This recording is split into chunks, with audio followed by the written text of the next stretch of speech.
Hello, everyone. Welcome back to our English Learning Podcast. I am Leo. And I am Sarah.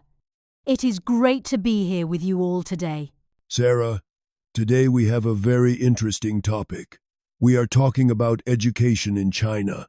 Yes, many foreigners are surprised when they look at Chinese schools. It seems very intense. Students study for very long hours. That is true. The big question today is, why? Why are Chinese people so focused on scores and grades? It seems like the score is everything.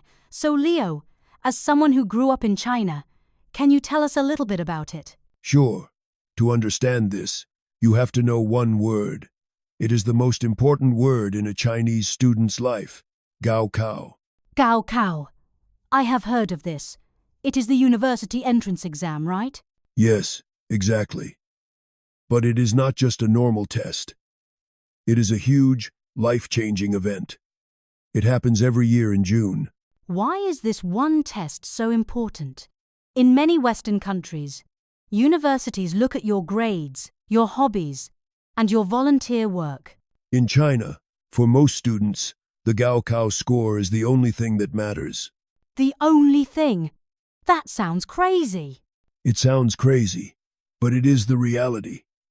If you get a high score, you go to a top university in a big city like Beijing or Shanghai. And if you get a low score, Then you go to a normal university, or maybe no university at all. And in China, people believe that a good university leads to a good job, and a good job leads to a happy life. I see. So, the whole future of a student depends on this one exam score? Basically, yes. That is why the pressure starts very early.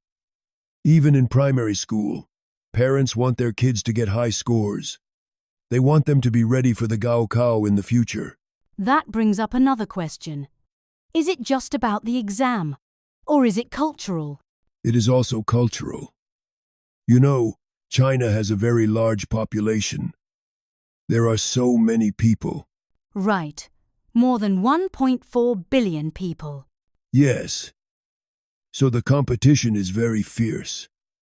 Everyone wants the best jobs, but there are not enough good jobs for everyone. So parents are worried. Parents are very, very anxious. They are afraid their child will be left behind. They think, if my neighbor's kid is studying until 10 p.m., my kid must study until 11 p.m. Wow. It sounds very stressful. It is stressful. For many Chinese families, education is the only way to change their social class. If you are poor, studying hard and getting a high score is the best way to become successful. So, the focus on scores is really a focus on the future, on security. Exactly. It's not just about loving knowledge. It's about survival and having a stable life. Is the situation changing at all now? A little bit. The government wants to reduce the pressure. But the Gaokao is still there. As long as the Gaokao exists, the focus on scores will not change much. It is a very complex situation. Thank you for explaining it, Leo. It helps us understand Chinese culture better. You are welcome, Sarah. To our listeners, what is education like in your country? Is it focused on scores or something else? Let us know in the comments. Thanks for listening today. See you next time. Bye-bye.